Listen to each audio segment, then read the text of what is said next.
anymore. Now, a lot of people said to me last year, cunt. You start off with a very downbeat start to the show. It's almost as if you're trying to lower people's expectations so they're then pleasantly... But this year it's not like that at all. I've got a big party number to start off with. Now, this big party number is my answer to Kool and the Gang's celebration, alright? Now, before you start saying, oh, he's nicked his name off Kool and the Gang, Cunt and the Gang, he's nicked his name off Kool and the Gang. I just want to stress for the record that I have no fucking respect for Kool and the Gang whatsoever. Not one fucking iota of respect, and I'll tell you why, right? Kool from Kool and the Gang, his gang nowadays is just a load of young black blokes, alright? Yeah, agreed? It's not racist, it's factually accurate. Right? His gang nowadays is a bunch of young black blokes, right? Because all the original members from Kool and the Gang, they're all at home with their wives and families. They're in middle-age. They don't want to be dragging themselves around the fucking toilet circuit. Right? So while everyone fucking petrol station in the UK and US is discouraging young black men from joining gangs, Kool is actively recruiting.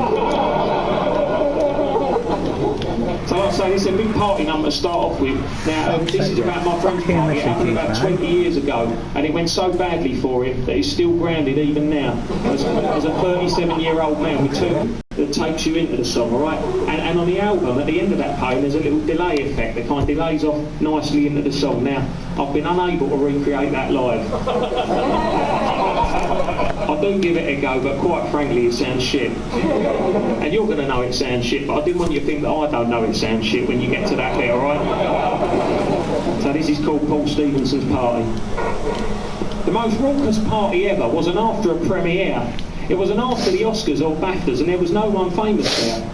It happened in 1994 in the Stifford Clay's cul-de-sac. I turned up there at 8:30 and the place was fucking packed. Now, there was no Facebook in those days, no Bebo or MySpace.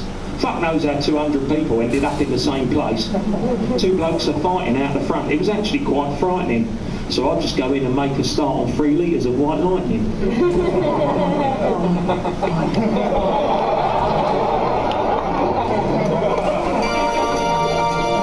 Paul Stevenson's party, Paul Stevenson's bash. His house got fucking trashed by 200 people on the lash. Paul Stevenson's party, Paul Stevenson's do. It was the greatest party I ever went to. Someone's replacing a light bulb with a pack of jelly cubes. This bloke's got his mum's imac and his waxing up his pubes. The kitchen seems to have been retiled with buttered Jacob's crackers. One kid's using a slotted spoon to whack another kid in the knackers.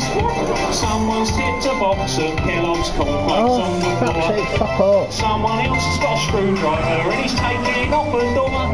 There's a bloke pirouetting round the kitchen with a bottle of tomato sauce. This girl has just sucked 6 blokes off and he's crying with remorse. Paul Stevenson's party, Paul Stevenson's bash. His house got fucking trashed by 200 people who gave crash. Paul Stevenson's party, Paul Stevenson's do. It was the greatest party I ever went to. This bloke is making pizzas with his mum and dad CDs.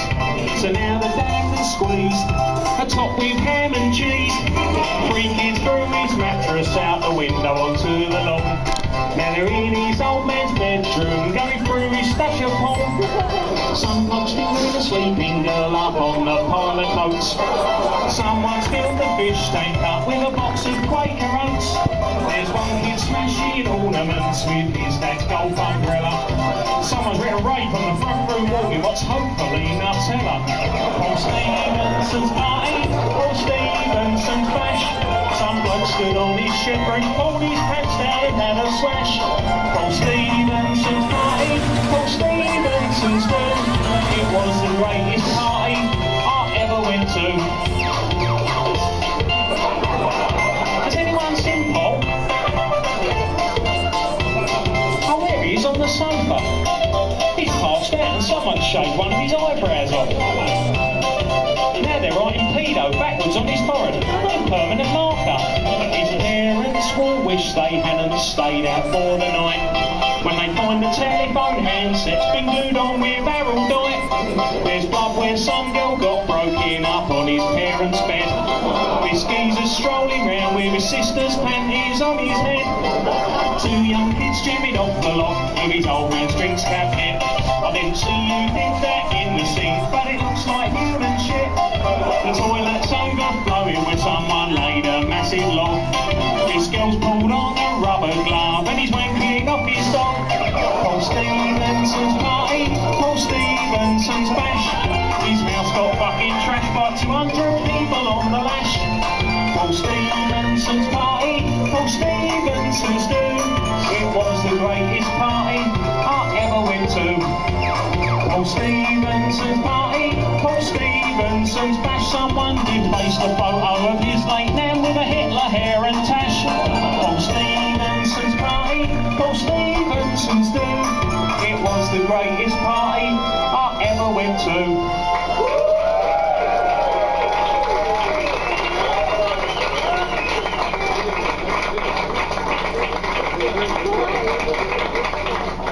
Thank you very much. Now, as I said at the start, I'm not a comedian, I'm a minor internet hit singer, but I've been coming here to Edinburgh for the last few years, and so I've got some tips off the comedians about how to run your show. And one of the things I've noticed as a tip is in the first 10 minutes of your set, you've got to do a celebrity lookalike that you look like, because people will see you look like that celebrity and it'll be really funny. Now, unfortunately, I haven't really got any good celebrity lookalikes, other than once I grew a beard and I looked a little bit like Noel Edmonds. But listen, I'm not after a laugh for that, because I don't want to be compared with Noel Edmonds, because I think the bloke's a cunt. If it was up to me, we'd let Rolf off and get Noel instead.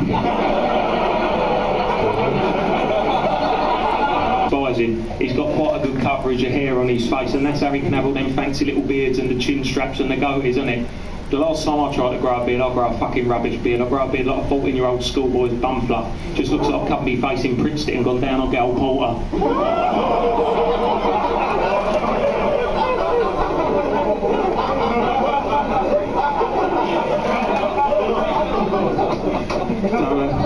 While we're on the subject of lookalikes anyway, I just want to, by a show of hands, how many people know the Russian footballer Pavel Pogrebniak? Well, it was quite a good showing, right? I have high hopes about this bit tonight. It's not gone great any of the other nights, but I have high hopes this night. Right, so out of you lads that know Pavel, how many of you know my cousin Matthew?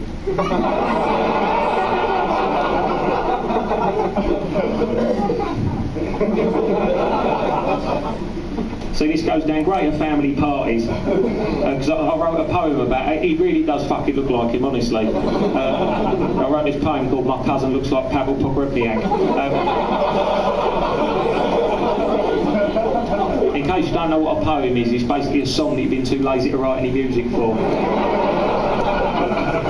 So I'll do it for you quickly now. It's called My Cousin Looks Like Pavel Pogrebniak.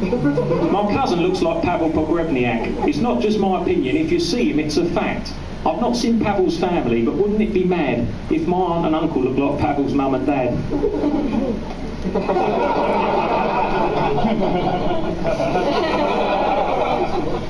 Pavel comes from Russia. He was signed by Martin Yole. My cousin came out my uncle's cock and up my auntie's hole.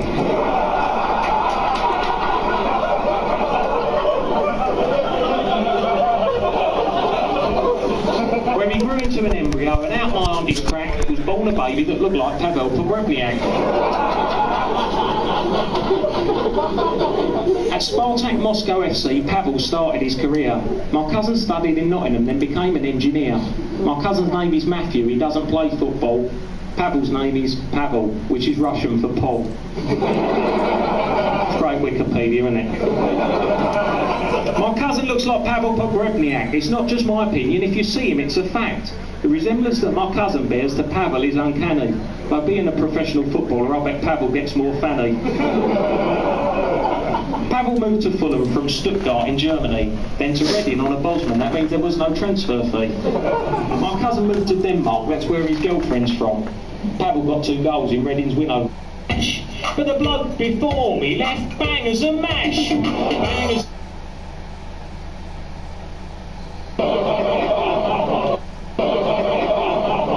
This is the big finale. This has got a surprise, this one, and this is called Bangers and Mash.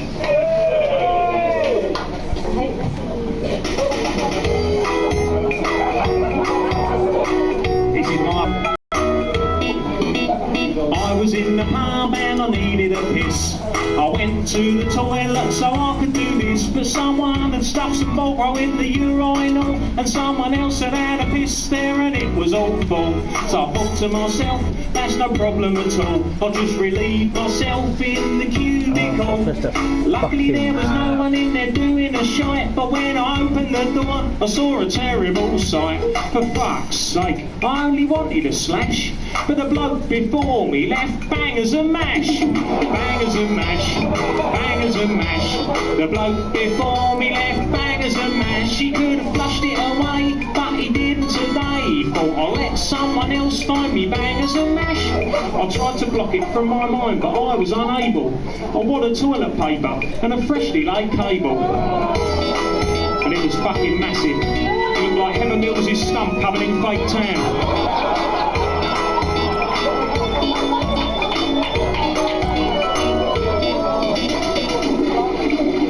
I gave it a flush, but it just wouldn't budge. The bog just filled up with water, toilet paper and fudge. There's a knock on the door, and I think in a flash, the next bloke's gonna think it's me that left the bangers and mash. Honestly, mate, I'll give you my word, that wasn't my bog roll, and that wasn't my turd. Bangers and mash, bangers and mash.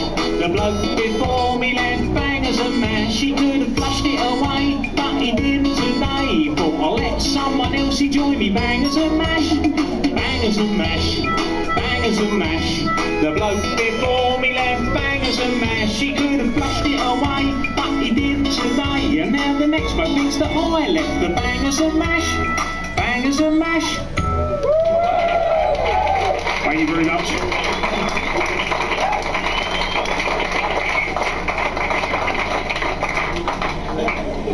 Thank you. Now, I will just quickly say at this point, well, some nights it hasn't gone very well. Okay, and that's because sometimes there's people in the audience that are having a terrible time, and they show it on their faces, and they show it as their arms are crossed, and they kind of move up higher and higher. Now, if you feel like you might be one of these people, at no point do I mind if you want to go, alright? That's absolutely fine with me, alright? I'm not keeping you here against your will. I'm not Joseph Fritzl. I'm Cunt from Cunt and the Gang. Right, if you want to go at any point, that's absolutely fine with me, alright? No one's going to fucking shout. Well, they might shout and jeer and that, but it'll be over in a minute, alright? So if you want to go, that's absolutely fine, because I'd rather that than look at someone's miserable fucking head all the way through the show, alright? Just so you know, alright? That's the notice is over. Now, whilst touring around the country with my greatest minor internet hits, something's become quite apparent to me. And this is that anyone under the age of 25 doesn't remember the golden era of having a wank. Right, because the internet came along and it changed everything. It changed everything. I'm not on about dial-up internet, because that was just as frustrating waiting for that band with the tits on to download, while you're trying to keep a lazy lob on the go. I'm on about broadband internet. It quite literally changed the way we wank. Right, and I know this because I've had some young men come up and say some very fucking disturbing things to me at gigs, alright? I was playing this gig the other week. It was an all-ages gig, right? Don't blame me, I don't book them all. But this kid's come up, 14 years old, and he's gone to me, come. I'm like, what's the matter, mate? He's like, I need a bit of advice. I said, what's the matter? He said, well, I want my girlfriend to have a piss on me, but I don't know how to go about broaching the subject. So this kid, he's 14 years old. What has he fucking seen on the internet that's turned his mind onto that? It's a fucked up world. So me being the guardian hand of youth, not in an Operation U-Tree way,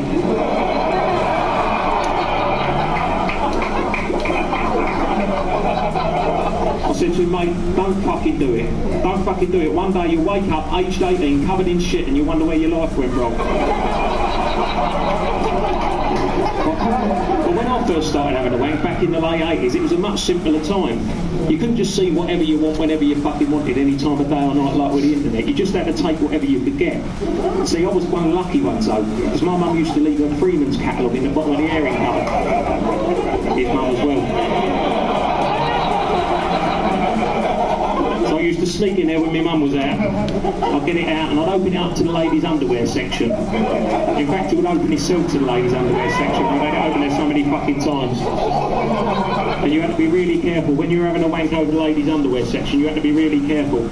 Because when you're on the vinegar strokes, you don't still want to be turning them pages. Oh no. When you're about to do your beans, you don't still want to be page turning. Oh no.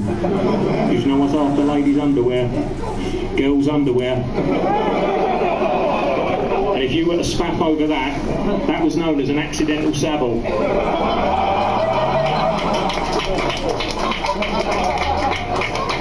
Unless you meant to do it, then it was just called a sabble. So there I was in the late 80s, golden era of wanking, ladies' underwear section of the catalogue, and I still remember the lady that kept me going back there day after day after day. She was in her late 40s. She wasn't really that attractive. She was wearing a lacy bra. Do you know what I could see through that lacy bra? Tiny glimpse of nipple. Little tiny glimpse of nipple. I'm not even on about the nipple itself. I'm not even on about the cup. I'm on about a bit of sauce around the outside. But in the late 80s, that was enough to get you all the way off. All the way off. And this row of young men here, they're not going to fucking believe this, right? You chaps, this is going to blow your fucking mind, right? But sometimes in the late 80s, you wouldn't even need that to have a wank, right? Sometimes in the late 80s, you could have a wank just using your imagination. Sounds like something out of fucking Star Trek now, doesn't it? But this was known as a wank fantasy. So I wrote a song about it, and it's called Wank Fantasy.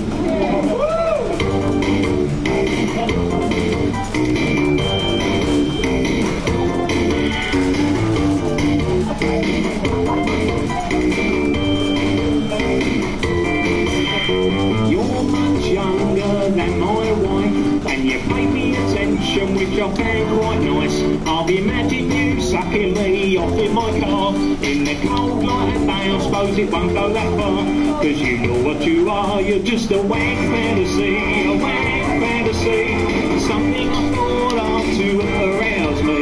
I'm sorry when you're not. I was playing with my cock in the middle of a wank fantasy.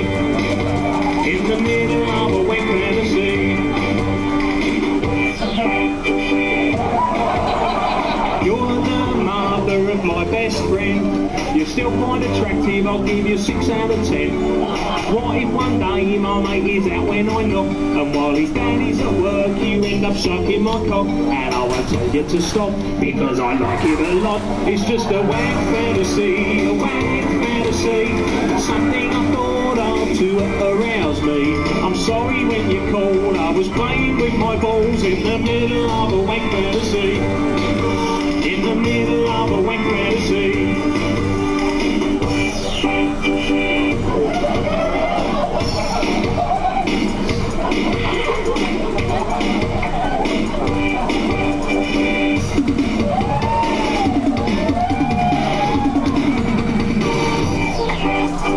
You're that bird that works at the gym. You've got big knockers but you're still quite slim. You walked in on me changing in the cubicles, but when I pulled down your pants you had a cock and balls. It didn't matter at all. It's just a wank fantasy, a wank fantasy.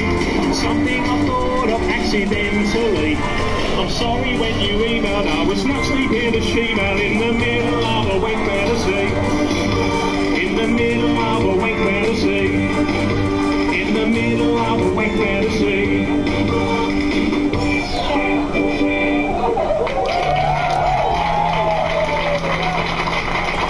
Thank you very much.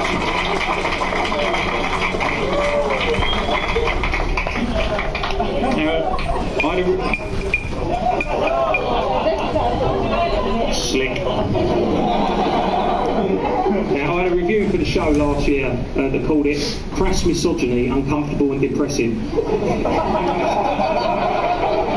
Now, obviously, I can't promise you all them things tonight, but I will do my best. All jokes aside, that was a very sexy song, not embarrassing, but quite a few of them have started tenting a little bit in their trousers. And some of these ladies in the first few rows have started getting a little bit frothy around the gash.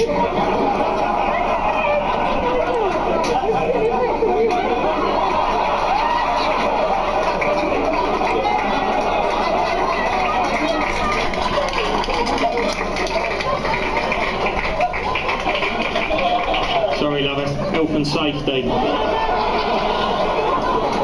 Bloke got up for a pint last night, was like...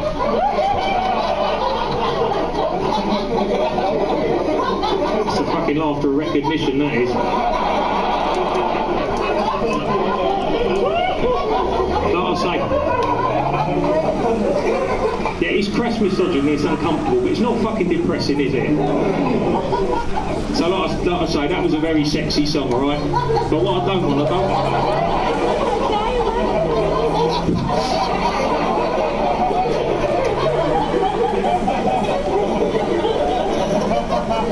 some of what is it? Like I say, it was a very sexy song, but what I don't want everyone to see close to peaking too soon, alright? And I don't want that to happen, so listen, I'm going to play the least sexy song in the whole set now to bring down the average level of sexiness in that particular row. But now a lot of people have said to me, cunt, you can't write a 3-minute pop song about assisted suicide. So well, that's just throwing the gauntlet down, isn't it? And that made me write this next song. Now, I know you get a kind of international audience for the Edinburgh Fringe. I've had a few kind of blank faces, so I'm sorry for the people that do understand this reference, Mike. I'm just going to explain it quickly for the people that don't, right? In Switzerland, there's an assisted suicide clinic called Dignitas, right? And if you've got a friend or relative who's clinically depressed or terminally ill, they can go to Dignitas and they can be helped to be dispatched into the next world with care, dignity and respect. And I think that's a very good thing. That seems to be terrible for the atmosphere in the show for some reason. But don't worry, because this ain't just a song that works on one level, this is a song that works on a couple of levels. And the other level is, my nan is a fucking cunt. You don't have to be a chess player to see where I'm going with this. So this song's called Let's Send Nan to Dignitas. I'd like to dedicate it to anyone in the crowd tonight who's got a relative who's hanging around too long. It's so horrible it starts to become nice, a bit like olives.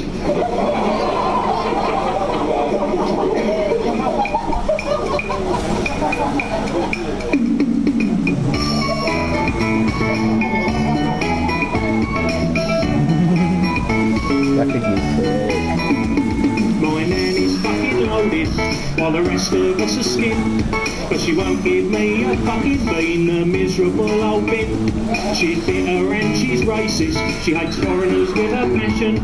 She uses the P and M words like they're going out of fashion. My nan's outlived her usefulness, but she's in the rudest health.